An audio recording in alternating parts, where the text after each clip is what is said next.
Students, welcome to the online classes. I am your assistant teacher of standard 7th, and the chapter we will discuss today is about the Mughals, and this is the most interesting chapter I tell you, and this is my all time favorite chapter. बहुत ही interesting chapter है ये, तो आप ध्यान से समझेंगे इस chapter को.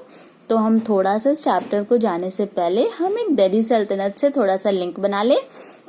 तो हमने ऑलरेडी समर वेकेशन से पहले बहुत इम्पोर्टेंट चैप्टर दिल्ली सल्तनत के बारे में पढ़ा था, जिसमें हमने 5 टोटल डायनेस्टीज के बारे में पढ़ा था, जिसमें हमारा लास्ट डायनेस्टी था Lodhi dynasty, and the last ruler of Lodhi dynasty was Ibrahim Lodhi, जिनका बैटल ऑफ पानीपत में बाबर के साथ लड़ाई हुआ था और लास्टली उन्होंने बैटल हार गए थे, और बाबर जो थे वो फाइनली फाउंडर थे ये पूरे मुगल एम्पायर का, और हमारे इंडिया में मुगल्स ने बहुत टाइम तक रूल किया.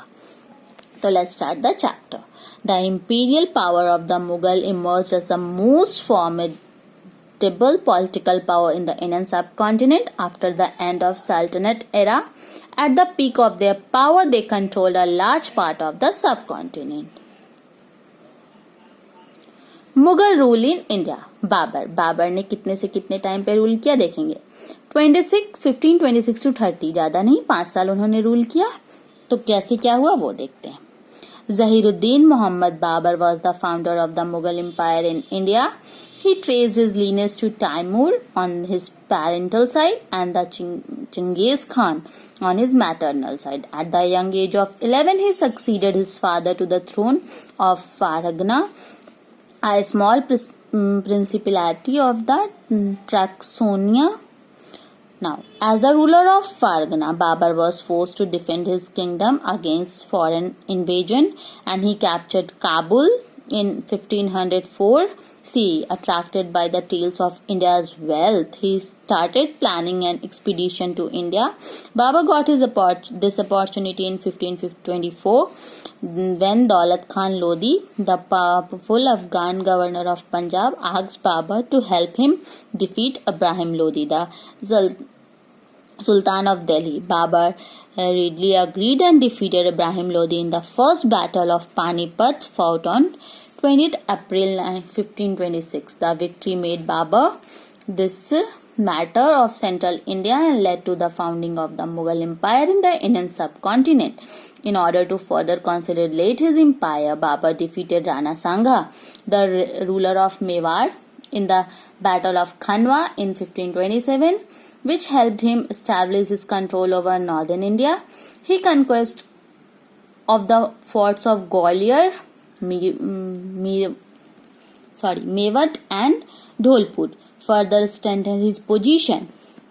He also annexed a large part of Alwar from Hassan Khan Mewati, led a campaign against Medini Rai of Chanderi in Malwa and the combined force of Afghans and the Sultan of Bengal at the river Ghaggar. Babur thus strengthened his empire within a period of 4 years.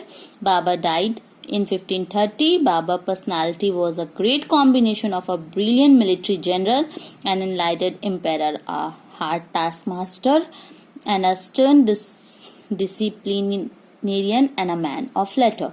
He was learned Persian and Arabic. His autobiography, the Tuzuke Babri or Baburnama, written in the Turkish language, is considered as one of the classics of the world literature. In this book, he described the flora and fauna in India in the great detail. He also credited with having made the gunpowder popular. Babur's concept of the state was based upon prestige of the monarch, absence of religious bigotry, and the encouragement to culture and art. देखिए ध्यान से समझेंगे. बाबर जो थे वो उनका नाम जहीरुद्दीन मोहम्मद बाबर था, और ये फाउंडर थे मुगल एम्पायर के. इनके जो मदर साइड से थे वो चिंगेज खान थे, और जो फादर साइड से थे वो तैमूर थे. ठीक है.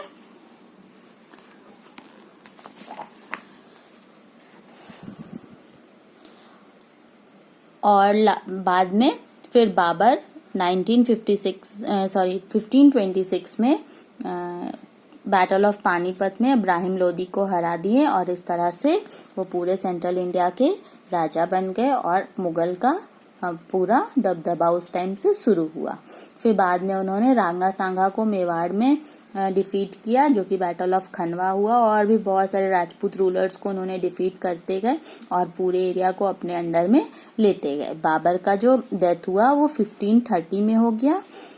बाबर का पर्सनालिटी को एक ग्रेट कॉम्बिनेशन माना जाता है कि वो उनका मिलिट्री जनरल का आइडियाज बहुत अच्छा था और वो डिसिप्लिन में भी बहुत अच्छे माने जाते थे, और वो साथ ही पर्शियन और अरेबिक लैंग्वेज भी जानते थे। और उनका ऑटोबायोग्राफी तुजुके बाबरी, जिनको हम बाबरनामा कहते हैं, वो टर्किश लैंग्वेज में लिखा हुआ है और ये एक वर्ल्ड लिटरेचर का बहुत ही क्लासिक बुक है। इस बुक में बाबर ने फ्लोरा और फौना पूरे इंडिया का डिस्क्राइब किया है और साथ ही उन्होंने गन पाउडर को भी बहुत पॉपुलर किया।